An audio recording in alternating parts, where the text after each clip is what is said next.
Good afternoon. I'm Chris Carter-Chapman, the Conservative parliamentary candidate for South Cambridgeshire, and I am delighted to welcome you here to Cambridge Rugby Club in its centenary year. Now, not everybody was convinced that this rugby club was going to be a success, but it has in fact been promoted 5 times over the past 9 years, and I'm pleased to say all of those were under a Conservative government. Now, some people, I think, would tell you that they know how this general election is going to end, but they have not counted on the people who are standing either side of me today, those people who are out day in, day out, knocking on doors, making calls and delivering literature. And they're doing it, you're doing it, in the great British summer, which of course has been gale force winds, rain, hail and the occasional tornado. But you've been doing it because you know what a Labour government would mean for this country. And you know what a Liberal Democrat MP in South Cambridgeshire and the surrounding constituencies would mean. It would mean higher taxes, lower growth, an environmental assault on some of our most important sites of nature, whether it's Coton Orchard or Honey Hill, and it would mean the dreaded Cambridge congestion charge. That is why we're doing what we're doing. We believe in a brighter future for this country. Now, politics is a tough game. And we all have our families around us during the ups and downs. I sadly lost my mother. She passed away when she was just 59 from early onset Alzheimer's. And I have campaigned on that issue for both treatment and also for eventually, hopefully, a cure. But I know she's with me and she's with all of us as we go out there every day to safeguard our NHS and to ensure, as the Prime Minister is, that it is a priority for this government and every single one of us, and it absolutely must remain so.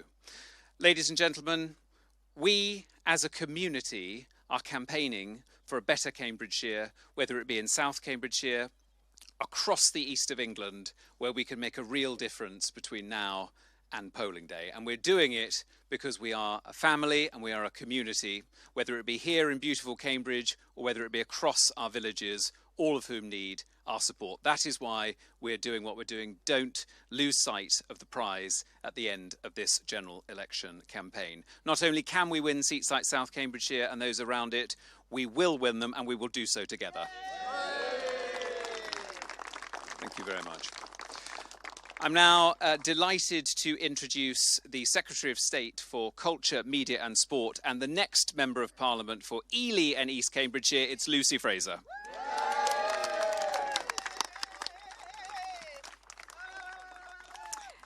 Chris, thanks very much. I know that the villagers that are moving from what was my constituency to what hopefully will be your constituency are in very safe hands. Now, yesterday I was speaking to James. James is 71 and he is helping me on my campaign. And it was 2 o'clock in the afternoon when I rang him and he said to me, Lucy, I'm in bed. I'm exhausted. I've delivered all your postal vote letters because we just can't see another Labour government. And there are people like James up and down this country who know what happens when we get a Labour government. And they remember what happens when we get a Labour government. But there are also people who don't want this Labour government. They listened very carefully to Keir Starmer, and they have heard nothing. Nothing but U-turn after U-turn. When Keir Starmer was standing to be leader of his party, he said that his first principle was economic justice. He also said, we will never abandon our core principles. But he has abandoned so many of his core principles that we have no idea what he stands for anymore. And that means we have no idea what he will deliver. On the other hand, everybody whose doorstep I stand on and whose door I knock on knows what we stand for. We stand for lower taxes, we stand for economic stability, and we stand for secure borders. And we have a Prime Minister who has delivered on all those things. He supported us all through the pandemic. He supported us all through the energy crisis. And now he's delivering his plan for lower taxes. I've worked with Rishi Sunak both in the Treasury and also in the Cabinet as he has been Prime Minister. And I know how much he is committed to public service and how capable he is on delivering for our country. And that's why the choice that we have at the next election is so stark. We have a choice between uncertainty, with absolutely no idea what we will get, and someone who is capable of delivering.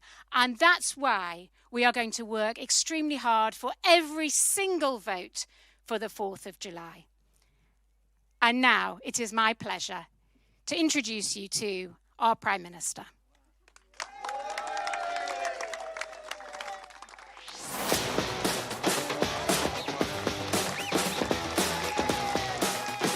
Hi everyone. Hello. How are you doing? Very good. Lucy, thank you for the lovely introduction. Great to be with you. Lucy is going to be a great MP for Ely and East Cambridgeshire. She's getting more investment in, she's getting those potholes fixed and delivering better broadband. But also, as my Secretary of State for Culture, Lucy has made the UK the creative capital of Europe. She's also supported grassroots football and rugby. And crucially, she's singly responsible for making sure that football comes home this summer. And Chris, it's great to be here with you too. You're going to be a fantastic MP. Now, Chris grew up on his father's or grandfather's farm, working hard, has made this area the home that he loves, and he will work his socks off for you. From opposing the crazy Liberal Democrat and Labour idea to put congestion charging across Cambridge and Cambridgeshire, but also opposing the Liberal Democrats' mad idea of the 4-day week at the council and supporting the cancer hospital, as we heard so passionately about. Chris is going to be an excellent MP, so let's get Chris and Lucy elected into Parliament. Now, I know the last few years have been tough. COVID, the war in Ukraine. I know people are frustrated, but we are making progress and we have turned a corner. Just look at what we've been able to achieve in the last 18 months. Inflation back to normal, the economy growing faster than our competitors, immigration starting to come down, more investment in our security and the union secured. But this election is about the future, about the type of future we want, the type of country we want. And as you saw in our manifesto just last week, we have got a clear plan, a bold set of actions to deliver a secure future for everyone across our country. And that starts with tax cuts. Tax cuts that are anchored in our values, tax cuts for people at every stage of their life. Now, as Conservatives, we want everyone's hard work to be rewarded. That's why we're going to keep cutting national insurance until we halve it for millions of people. We also believe in a culture of enterprise, rewarding, supporting the risk takers who set up their own business, become self-employed, which is why we are abolishing national insurance for those who do that. Now, we also believe in supporting families as Conservatives, which is why we're going to cut taxes and make sure child benefit works better for hundreds and thousands of families. And we know how important it is to own your own home. We want everyone to get on the property ladder, which is why not just will we have a new Help to Buy scheme for all the young people out there who want to buy the home, we are also going to abolish stamp duty for first-time buyers. But we also, as Conservatives, believe in a country where if you work hard all in your life, if you put in, then you deserve support and dignity in retirement. That's why we introduced and protected the triple lock, but that's why in the next Parliament we will go further with a triple lock plus, taking pensioners out of paying income tax ever on their state pension, something that the Labour Party have failed to match, demonstrating once again that it is only the Conservatives who will stand up for Britain's pensioners, my friends. So, be in absolutely no doubt, a vote for the Conservatives at this election is a vote for tax cuts. That's what we need. Now look, And we've seen the offering from the other lot. In spite of all of these things that we're doing, they haven't matched a single tax cut. We know that they're going to saddle working families with a £2,000 tax bill, but it's worse than that. The independent forecasts now show that under a future Labour government, the tax burden in this country would rise to the highest it's been in our history. Just think about that. That's not what families can afford, and that's what we're going to fight to stop. But it doesn't stop there.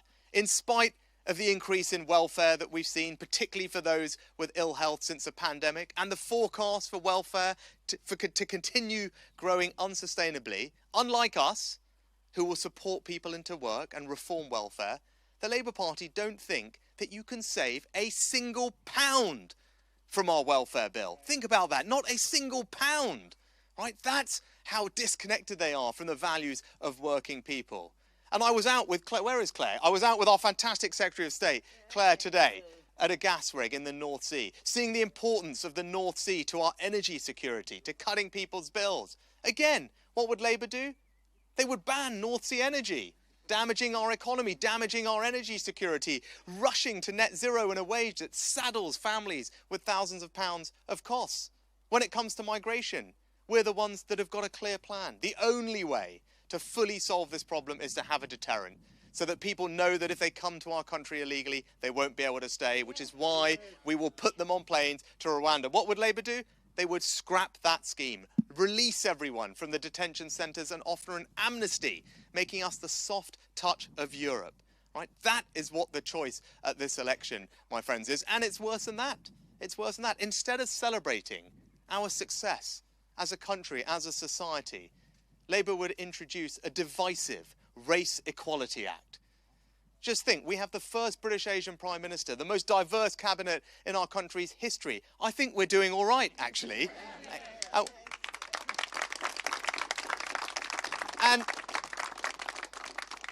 And they have singly failed to give reassurance to women and girls that they will protect their rights and their spaces. It is only the Conservative Party in this election that is going to reform the Equalities Act, making it crystal clear that sex means biological sex, because that's what we believe in and that's what the country wants.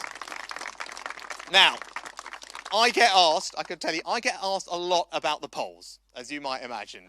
And do you know what I say? I said the only poll that matters is the one on July 4th. And we are going to fight every day until that election. And it's important that we do, because if those polls were replicated at a general election, it would mean handing Labour and Keir Starmer a blank cheque to do whatever he wanted. Put up everyone's taxes completely unchecked with no one to stand up to them. And that's why this election is so important. That's why we need to fight so hard, because at this election, there is only one party that is going to deliver a government that cuts everyone's taxes, and it's the Conservatives. There's only one party that is going to stand up for the values that our country believes in: opportunity, freedom, security, aspiration, and it's the Conservative Party. And it is only one party that has a clear plan that will take the bold action to deliver a more secure future for our country, and it's the Conservative Party. So let's get out there, let's fight hard, let's get everyone to vote Conservatives so we can stand up for Britain, my friends. Yeah. All right.